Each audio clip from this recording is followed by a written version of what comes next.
It's rumored or reported that J. Edgar Hoover was instrumental in your arrest. Is there any truth in that? Is there any truth in that? You would better ask Mr. Hoover.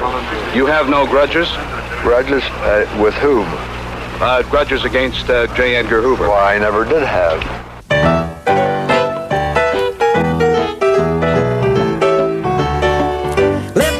The depression of the 30s, well, no man alive. People did most anything just to survive. Here's a story about a man that made his fortune and fame.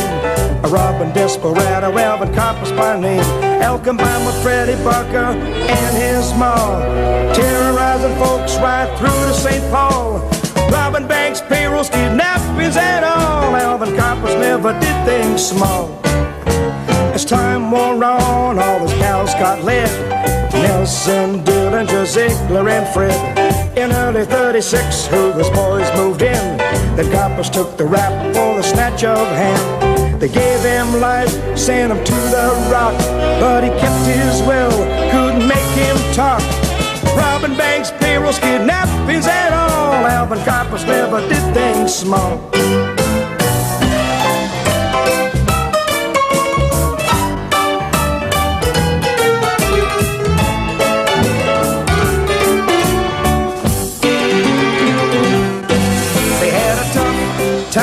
To catch their man, creepy Karpis always on the lam. A slick, smooth son of a gun, public enemy #1. Alcatraz couldn't break him, finally walked away free. Now he's on the outside like you and me. He lived fast and hard without a regret, paid his dues for the kind of life that he led. Had to do what he did, the chips fell that way. He's living proof that crime don't pay. Robbing banks, payrolls, kidnappings and all. Alvin Karpis never did things small. How much money could you expect from a little town in Kansas, or a fair-sized town? It all depends, like say Concordia, for instance. We made it a point to take those kind of towns during the wheat harvest, when the banks had to have a lot of money to pay the farmers, and one thing, their checks, cashing their checks for the sale of their wheat and so forth. So you might go in a town like that in that time of the year and get maybe $50,000 or $60,000 in cash, or in the winter, if you got 10,000 out of that same bank, it would be remarkable. How many men would you usually have with you? What kind of arms did you carry? Well, usually machine guns and .45 automatics. But you knew you were going to be doing some shooting. You were ready to shoot. Well, we didn't know we were going. We was hoping we didn't, but if we had to, we wanted to be sure that we had the firepower that they didn't have. And anybody got in the way would be killed or wounded? Well, you say including that. You. It all depended. It all depended. No, there was many a time where we would have, under our viewpoint, been justified in shooting, but that was always one of the big squabbles after one of them. Tell me about Concordia, because I read that was just the greatest foul. Well, it was. We went in that place, and to begin with, there were two farmers sitting on a bench eating their lunch, talking, and we finally, after we got everybody under control, we had to stop them and tell them the bank was being robbed. But the man that we had depended on to open the vault, the safe, he wasn't there. The other fellow that could have opened it, he just flatly refused. So we tried to persuade him. You really used some pretty heavy-handed methods persuading him, didn't you? Yes, he was pretty well worked over. Was that the one where you put the gun up against the girl's stomach and said, I'm going to pull the trigger? I brought the beautiful-looking little girl, an employee. Yeah. And I brought her in there, and I had a .45 automatic with a 20-shot clip on it, which you've probably never seen, and very wicked-looking weapon. And I racked the thing back, and I put it in her stomach, and I told him, you don't open that in 2 seconds, start on it, I'm going to blow her in two. He said, go ahead, she isn't mine. Would you have? I didn't, because he didn't open it. But, I mean, was there a moment in your head when you said, should I or shouldn't I? No, I was just trying to we'd used every tactic we could. We'd worked him over pretty badly, and as a matter of fact, it's unfortunate, but he wound up in the sanitarium over this working over. That's interesting. You say it's unfortunate that he wound up in a sanitarium. You mean you feel sorry for him? Well, you say feel sorry. You couldn't help but feel sorry for the guy. I mean, we didn't want to do this, but we thought we could make him do it. But he was a stubborn German, Dutchman, whatever he was. And he just says, no, I can open it, but I'm not going to. How much did you take out of Concordia? Well, we took about $30,000 in cash and about $284,000 in negotiable securities, all their records. We even had a deed to the courthouse. 1932 was a good year for you, wasn't it? It was a sort of a banner year, yes. Was that the high point in the Karpis career? No, not really. I'd say 1933 was. But 32, you were still doing a lot of those country towns. Could you remember even now, all these years later, if you had to sit down and write a list of every bank you did in 1932, could you? Well, if I took my time, yes, and kind of backtracked occasionally. And how many could you just rhyme off the top of your head now? Well, in 1932, I'd say maybe 11. The pressure, the fear, the worry, did it make you panic? What would make you panic? Well, usually the unexpected, if anybody was going to panic. Like, usually we knew that when somebody had hit a buzzer and so forth, and we were more or less prepared. So, well, I thought you panicked in Wapaton. Tell me the whole story. No. We were originally going to rob the bank in Wapaton and the adjoining town in Minnesota, Breckenridge. Then we figured it would be too complicated in the time element of two banks in one day. Yeah, at the same time, and we naturally would want to get away at the same time. Tell me about a 10-year-old kid in Topeka who decided he was going to be a thief. Well, that was not an unusual thing in those days because my parents were foreigners. They couldn't speak or understand English, and I could tell them about anything when I'd leave school. And I started selling papers. Well, the first thing you know, I was running errands for them pimps and gamblers and carrying booze for the bootleggers, and instead of making a cent a paper, I'd come home maybe midnight, 1 or 2 o'clock in the morning with $1.50, $2 in my pocket, but I'd have much more than that. I'd hide. Did you feel like a big shot? Sure I did. What kid wouldn't at 10 years old? Come on, I had more money than any kid in the neighborhood. So. Were you tough too? No, not tough. But I held my own. I used to steal, sure. I'd on the way home, like if I seen something in a store window. Don't forget they didn't have squad cars or anything like that in those days. If I seen something in the store window that appealed to me on the streets going home, I'd hide a brick or two around there on this bitty alley or the street in the first stormy night. Why, I'd just throw the brick through the window and go in there and take what it was I wanted out of there. Maybe destroy a $50 window for $3 objects and things. But somewhere you decided on bank robbery. I think you said the biggest celebrities in the 20s were the bank robbers. Well, did you want to be a celebrity? The burglars. Burglars. Well, they held a fascination for me, sure. The safe cracking part. It wasn't so much, I don't think, being a celebrity, because to be a celebrity you had to be known. You can't do that kind of business and be known without going to jail. You were a violent man, or if you had to be, you were. I've heard that said, yes, but I'm not trying to diminish it or evade your remarks. It's at times, yes. You once are quoted as saying you liked a little bit of excitement. Even bank robbing could get dull.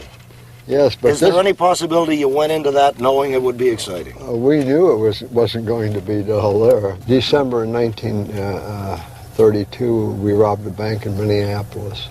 And again, we knew the guy had hit the button, an alarm.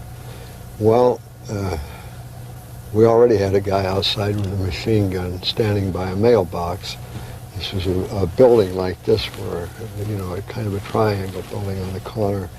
Well, when the squad car rolled up there, by then another fellow went out and got a machine gun out of the car to help. And when this squad car came up there, it was about 18 below, 20 below zero, and you couldn't see how many cops were in the car or anything.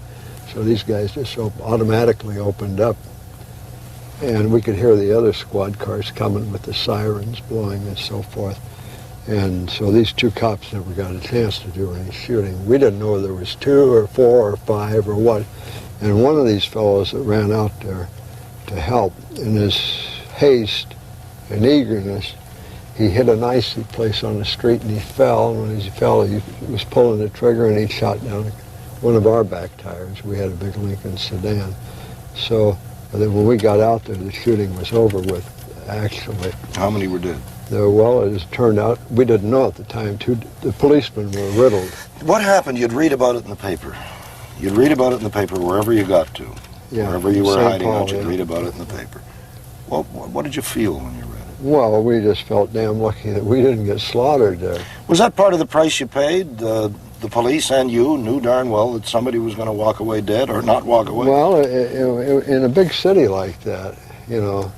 On the other hand, we'd robbed a bank there for over $100,000 in cash. Nobody got hurt in the same town a few months before that. Was there a time when you would say to yourself, I can really get killed here? When the bullets have been flying and you say, I think that's it, I'm going to stop? I'll tell you this. When I went on that robbery, that one particular one where the cops were killed, I left all my money home, I left my jewelry home, I left all my identification, even the phony identification that I carried, because there wasn't a least bit of doubt in my mind we were going to have trouble in that place.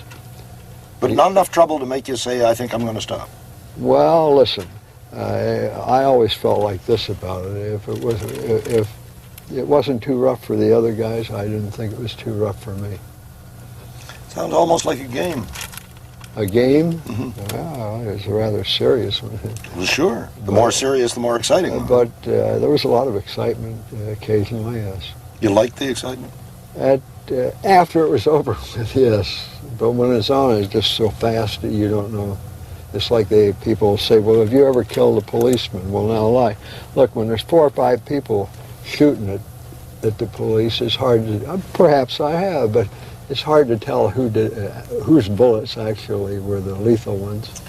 Well, it wouldn't have bothered you. You knew you were shooting. Oh, listen, the only thing I was concerned about was us. Myself and the persons I was working with. No, this business is saying, well, it's too bad and this and that. All we were interested in was ourselves. I know it's a selfish way of looking at it, perhaps, from the viewpoint of a so-called society. But when I stop and think of what these mercenaries are doing today for different countries all over the world, so when you talk about the cops, innocent police being killed and all this and that, well, they're not near as innocent as people that's been killed all over the world. I know the statute of limitations never expires on murder. This is true. But could you guess? You ever lie in bed at night and say, I wonder how many men I've killed? Well, sometime I've counted them up, but I'm not going to tell you. Okay? What difference does it make?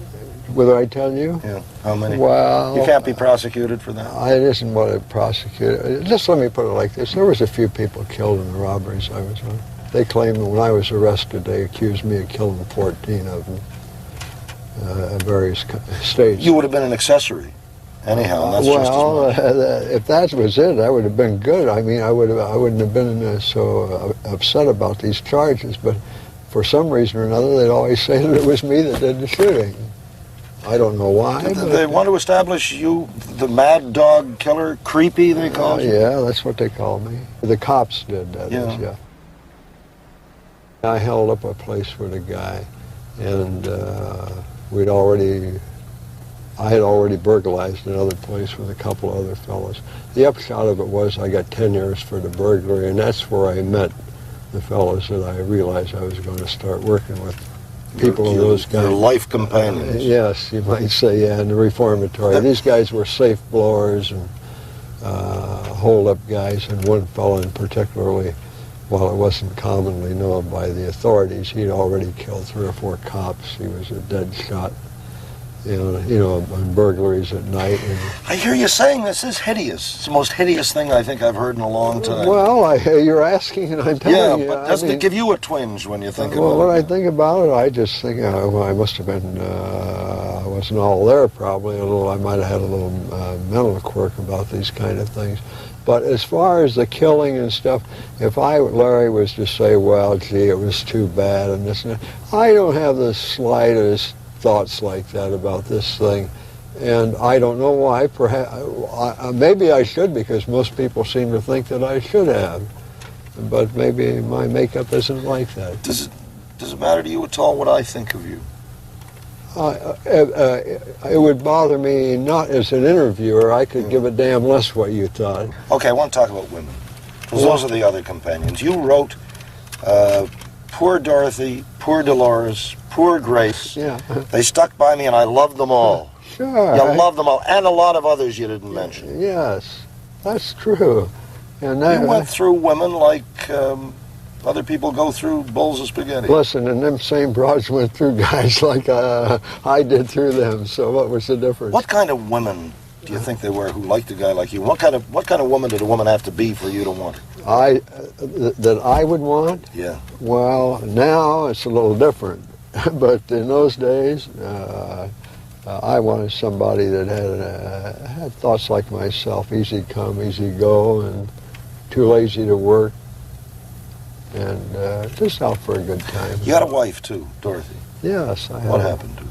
Well, in 1935, I went down and seen her in Tulsa, Oklahoma, even though I was red hot at that time, and gave her some money, and told her, I said, look, I want you to get a divorce, and I want to read it in the paper within 6 months that you got this divorce.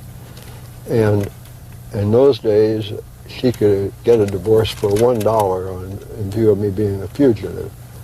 And I asked her if there's anything that she had in mind she'd like to do. She said, yes, I'd like to attend a secretarial school and learn to be a stenographer, shorthand, and so forth. So I said, okay, here's some more money for that. And would you like to see her today? Would I like to see her? I don't know. I doubt it. What about Dolores, the woman you left for her? Yeah. What about her, the woman who's the mother of your son? Yeah. Well, what also you've never seen. What about her? What do you think? What do you mean I haven't seen her? Seen who? Your son. Oh, yes, I've seen him. You have? Oh, certainly. I even have grandchildren, Larry. So.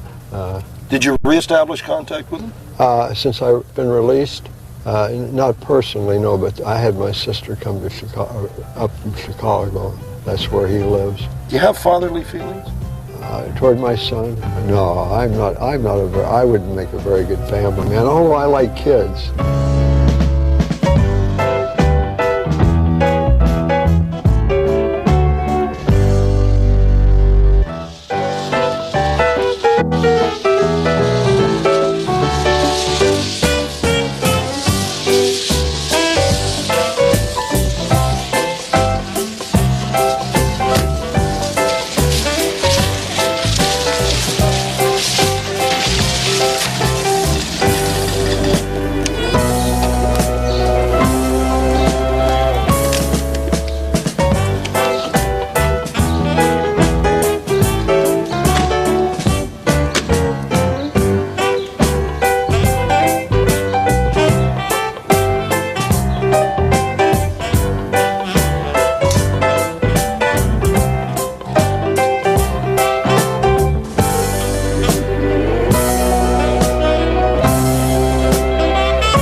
You said that Ma Barker was just an old-fashioned Ozark homebody.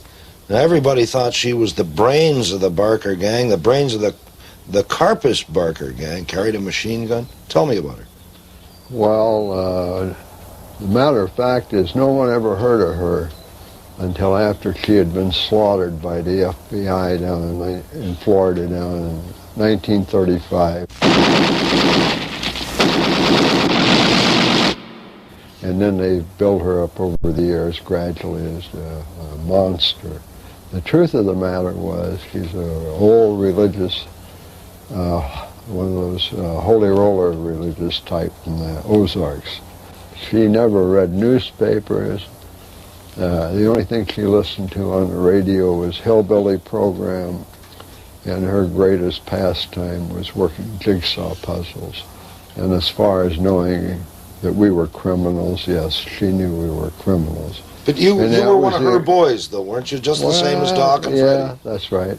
Freddie and I, and then we got Doc out a while after we were released. So the notorious Barker Karpis gang may have been notorious, but it wasn't her at all. Well, according to the FBI, it was her, but in actuality, she was the type of person that didn't want to be left alone by herself after her boyfriend had met an untimely end, if I can put it that way. You said, my friend Freddie Barker was a natural-born killer. Is that still fair? Do you still think of him that way? Yes, I think he was your good friend, but you knew he was just... No, he was pretty rough. I don't mean he went out and shot people for sport, for kicks, but when the chips were down and anything came up, he was more than ready to do his part. Tell me about the days of the gang. Perhaps the most notorious days, the days that got you branded as public enemy #1. Were those the best years? The years with the Barkers? Personally and financially? Well, in both respects, yes. Was that where perhaps you made most of the rumored $2.5 million that you took? Well, we made a lot of money then, yes. We made a kidnapping.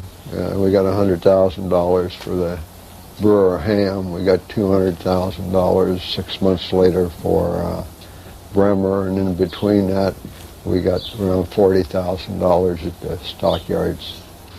Kidnapping, was that a good way to make a big score then? Well, it was the easiest way. Mm-hmm. It was the easiest way. There was less chance of any shooting or anything like that. There was a lot of notice given. They'd know where the money was. It wasn't like a bank. Well, it wasn't. Once you robbed a bank, you had pretty clean money. But kidnapping, they had the numbers easily. Well, tell me about Doc Moran. Well, there wasn't too much to tell. He was doing time in state prison in Illinois for an abortion. When he got out, he got connected with some labor racketeers. And he thought he was a plastic surgeon. And he claimed he could take people's fingerprints off. So I was interested in that, as was Freddie. So we had the operation performed by him. Show me your fingertips. How did you do it? Well, to begin with, he wrapped a rubber band around each finger right at the first joint to deaden them. Then he soaked them in potassium and potash, which was the best solution of disinfectant or antiseptic that they had in those days. Then when he thought they were numb enough, he injected a shot of cocaine in each finger as he operated. And then he took a scalpel and he just proceeded to sharpen the ends of my fingers like he were a pencil. And the prints are gone, and they stayed gone. Well, as far as I know, they have. Every time they've tried to take them, they've never been able to come up with a classification of any kind. He also did a job on your face. Well, or supposed to have done it. Yes, he did.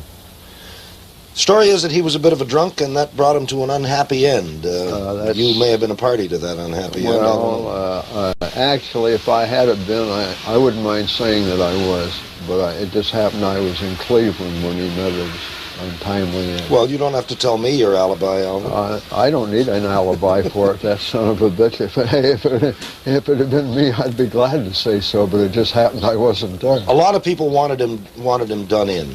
Well, he should have been done in because he was talking too much and bragging to those hookers about what all he was doing for us and who we were and one thing and another. You must have planned to do some really big jobs in those days that you never quite got around to. Things like the Brinks. Did you, when you were in jail, did you hear about the Brinks robbery in Boston? Oh, sure, I heard about it. What'd you think of it? Oh, I was a little envious in one way, but I was real tickled in another.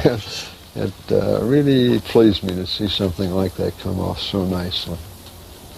Do you get the feeling now as you sit here and tell me about it that there's a little nostalgia, just one more big score, just to see if you can do it? No, I don't have the ambition to. No, all I want now is just do like I'm doing now, have a nice time. Every day's a holiday. Or occasionally doing something like this for a diversion.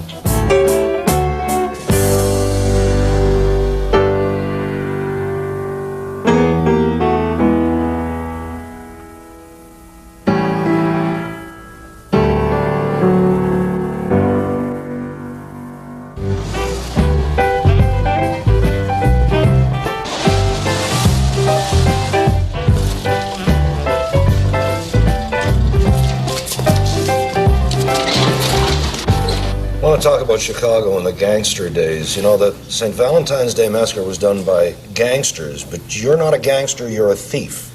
This is true. What's the real difference? Well, those guys were in the rackets with the booze and the whores and the gambling, things like that, and those guys were out stealing. Why wouldn't a guy like you, with a reputation like you had, have said, look, I'm going to cool it and go into something safer. I'm going to go to work for Capone, one of those guys. Could you have? Well, I could have, but that wasn't, I don't know what you mean by safer. They were clay pigeons around here. There was, in the early 20s, there was 300, 400, 500 a year getting killed. And your risk was only with the law enforcement people. That's right. Could you have gone to work for them? I'm sure I could have, because one of the main characters in their execution squad was involved in the Ham kidnapping with myself, the Bremer kidnapping, and he approached me on this subject. What about Elliot Ness? Elliot Ness?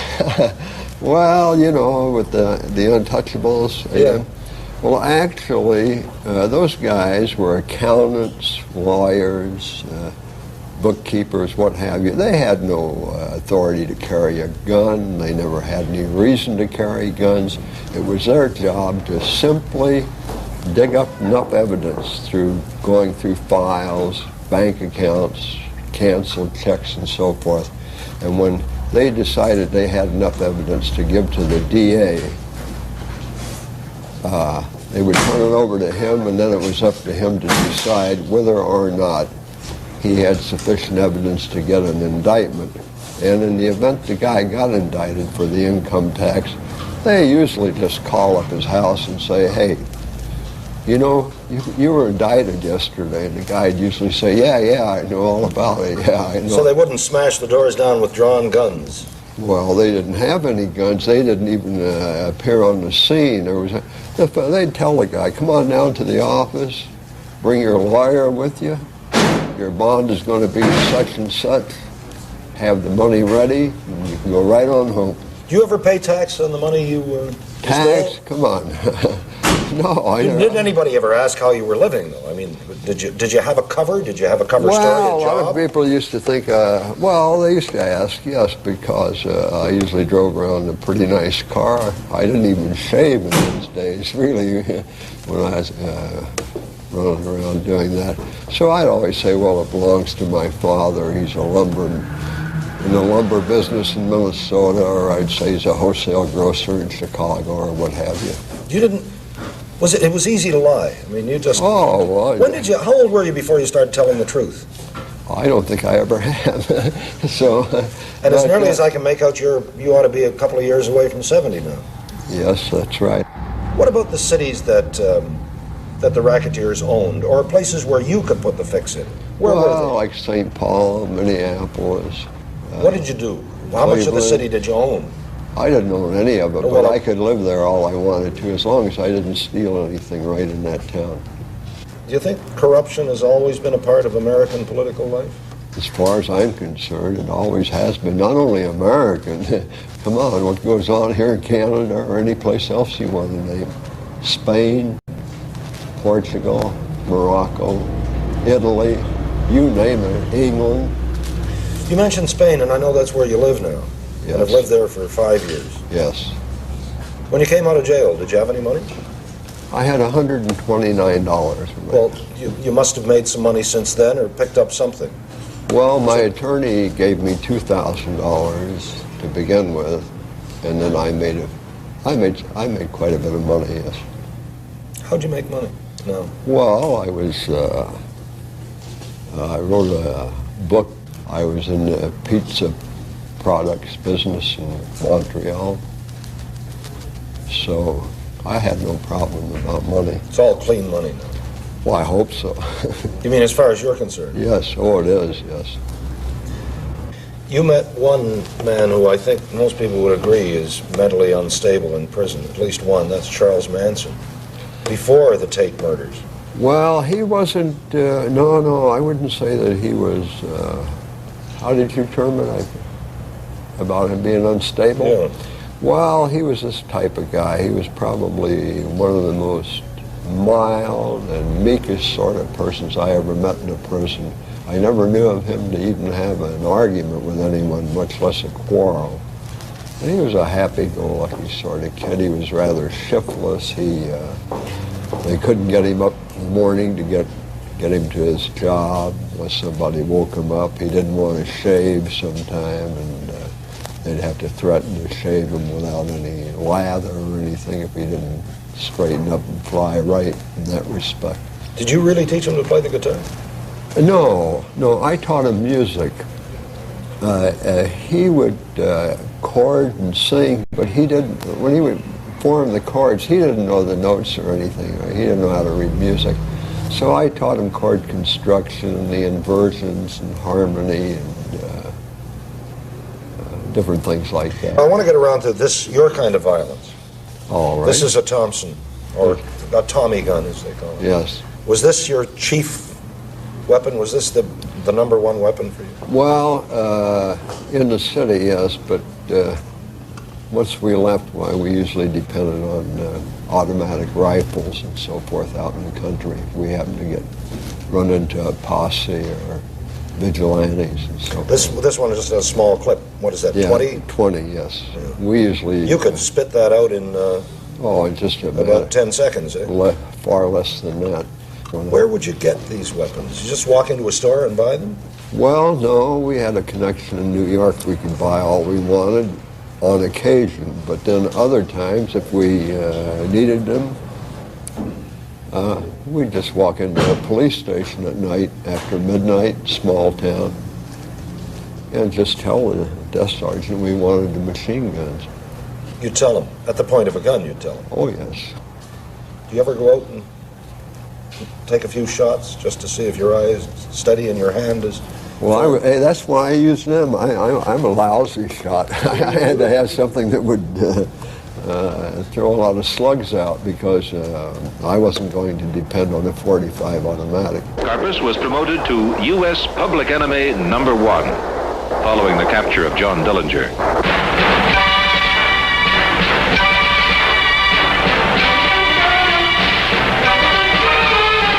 It wasn't until May of 1936 that Karpis was finally arrested. News reports of the time say Hoover did the job personally. Let me talk about Hoover, finally, because that's probably the guy that sticks in your craw more than anybody else. Not really as much as you might imagine. Well, the story that made Hoover famous was that he personally grabbed Alvin Karpis, public enemy #1. He reached into the car and he disarmed you and grabbed you, and that made him a hero. And you say?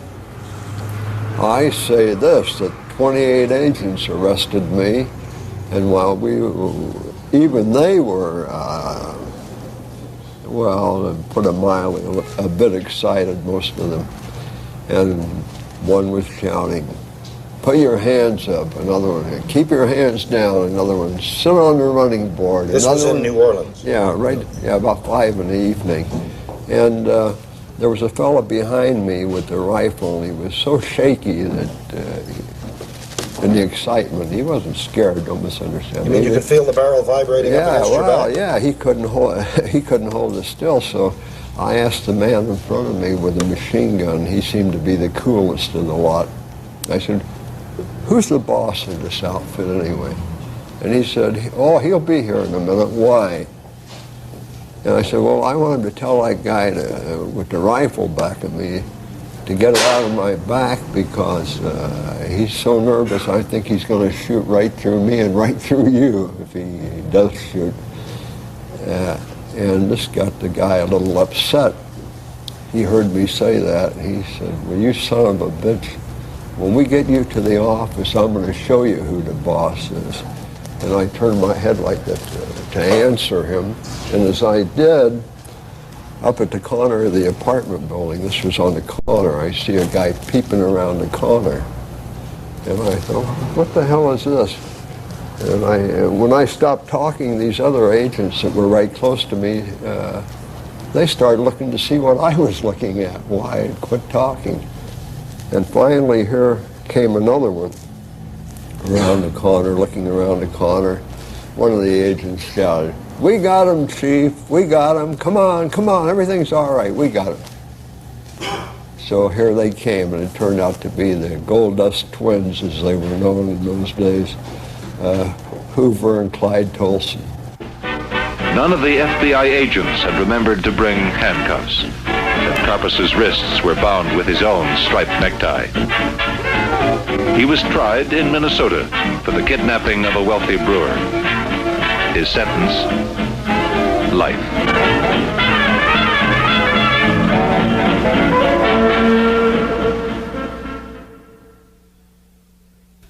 Alcatraz couldn't break him, finally walked away free. Now he's on the outside like you and me.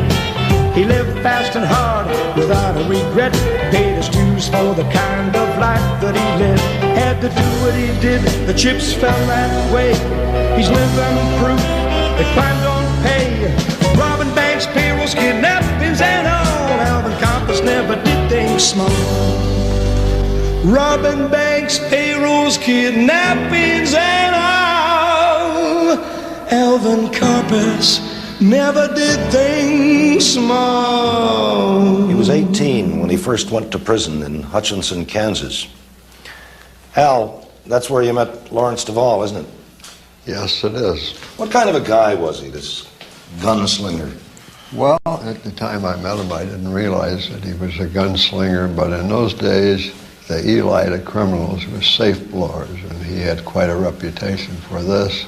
Did you get the feeling that when you got out you were really going to be in the big time because you had Duvall with you? Sure I did. By then I'd learned a great many more things about this fellow, that he had killed a few policemen on night capers. Didn't that scare you, though, to be with a guy who was that turned out? No, and to the contrary. I felt anyone that capable in that business, well, that's the guy I wanted to be with. Did you have fantasies, though, about the big time? Oh, about making a lot of money? And, yeah. Oh, women in the cars? That's right, the big Cadillacs. What did you talk about, you and Freddie? You know, like, hey, when we get out, what's the first thing we're going to do after we get some money? First thing we're going to do after we get some money, get a couple of girls, a nice apartment, plenty of booze. You know, it's strange, that's what most people want, or a lot of people want, and they don't all do it robbing banks. It didn't occur to you at the time that there were other guys who got straight jobs did the same thing. This is true, but at that time there were 12 million people unemployed in the United States, and neither one of us had a saleable trade of any kind. So I can't think of any kind of job. We could have got a legitimate job if we would have wanted it, which was the last thing in our mind. You're most famous for having been the man who spent the most time in Alcatraz. When you were finally caught in '36, after that spree, you went to the Rock. Yes. Was it as awesome, as terrible, as formidable as Hollywood has led us to believe? Well, I personally, myself, thought it was one of the greatest frauds ever put off on the American public, myself, as far as it being a place filled with murderous public enemies, as they referred to these fellows. And as a matter of fact, the first 35 numbers, they started with number 1 when they opened it in 1934. They were Army prisoners left there to kind of form a nucleus for the workforce that would eventually arrive there from the various prisons. So now, by the wildest stretch of imagination, you couldn't make them the most murderous public enemies in the United States, because they came out of the Army for various offenses, maybe spitting in the face of an officer or in the Army. But Alcatraz did have its share of heavy crimes. Well, they had their share, but not no more so than any other big state prison. What did it do to you to be there? What gets you most when you're in a place like Alcatraz? Loneliness? No, that's the least of your problems, loneliness. They had 3 screws for every 2 convicts. The thing that got to you the most at first when I went there, seemed to get to most of them, was the silence. You weren't allowed to talk in the cells or in the dining room, no place except on the yard and where you worked. And then they sent so many borderline cases there right from the start from the other institutions that should have actually went to a mental institution instead of that place. Do you ever think you should have gone to a mental institution instead of Alcatraz?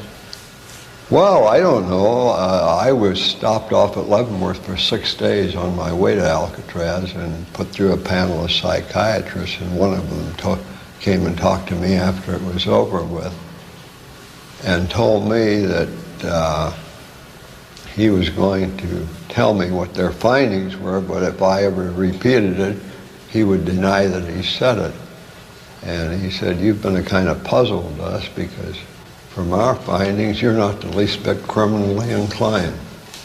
Was there really a kind of war between you and people like you and law enforcement agencies in general? Not really. I realized there had to be law and order.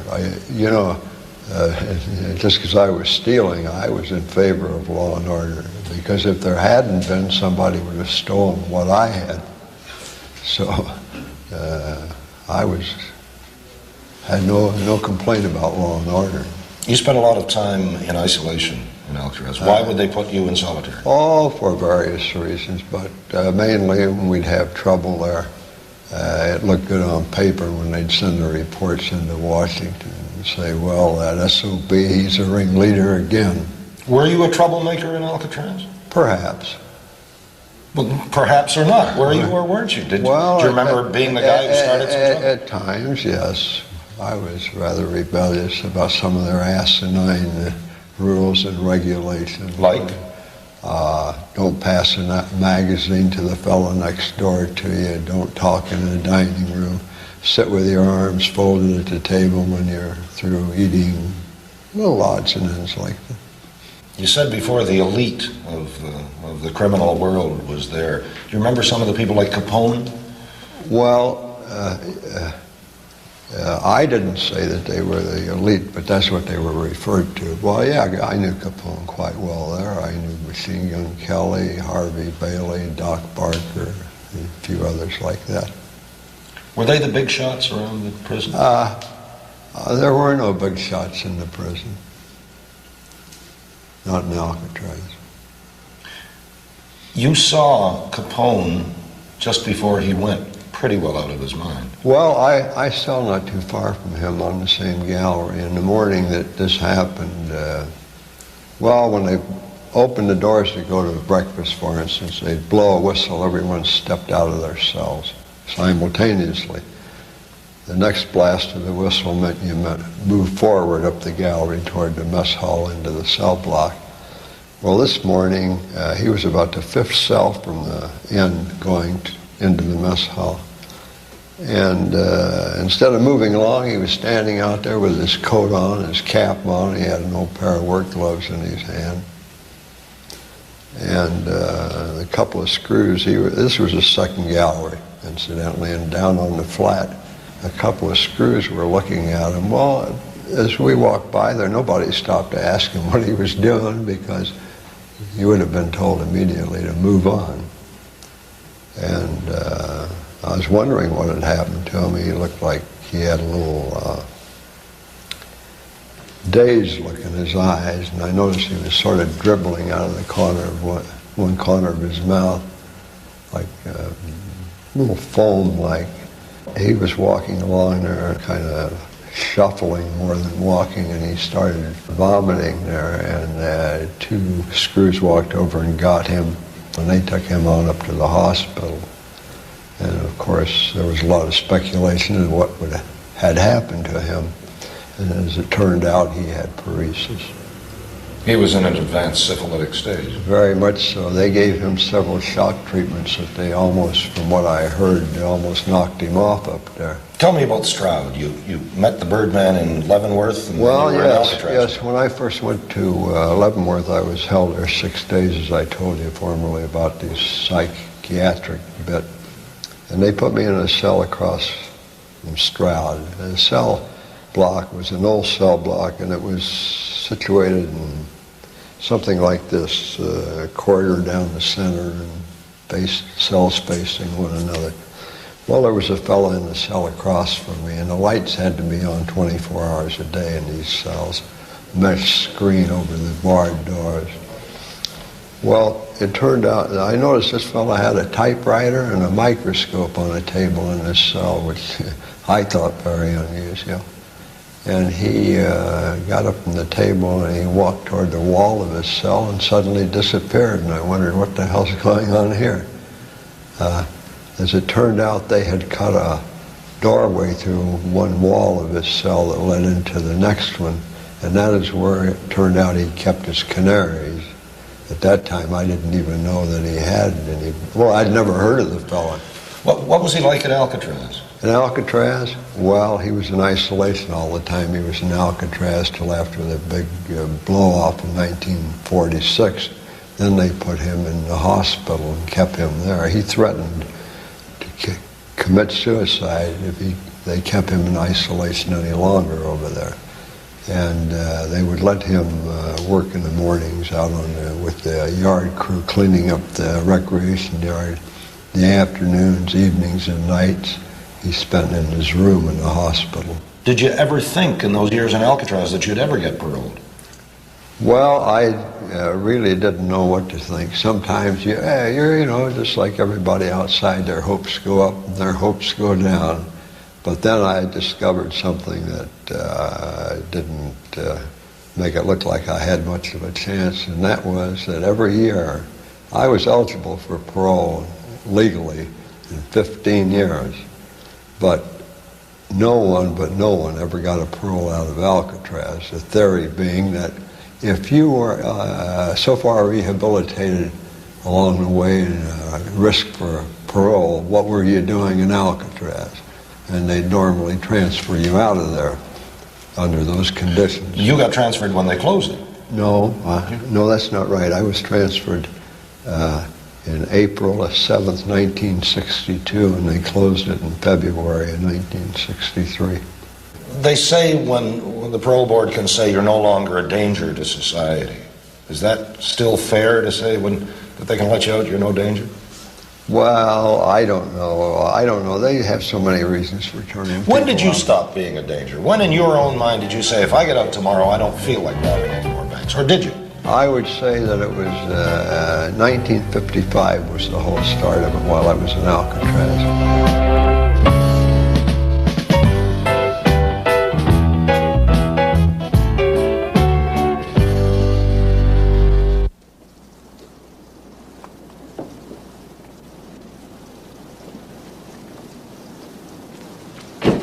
If you had to rob a bank again today, Alvin, would it still be exciting the way it was? Well, I'd probably be frightened to death right now, I think. I don't think it'd be a matter of excitement. It'd be a matter of nervousness. Was it a good life? Sure, it was a good life. Even with Alcatraz and all Everything included. Listen, I wouldn't trade it for $1 million. Funny thing, I got no use for a bank robber, a thief, man who uses guns, but Alvin Karpis, you've got me fooled. Well, maybe that was my business to do it. No, not really. It was been a pleasure working with Now you. you stay out of trouble. I'm going to hope to. Yes, all right. Do what he did, the chips fell that way. He's living proof that crime don't pay. Robbing banks, payrolls, kidnappings, and all. Alvin Karpis never did things small. Robbing banks, payrolls, kidnappings, and all. Alvin Karpis never did things small.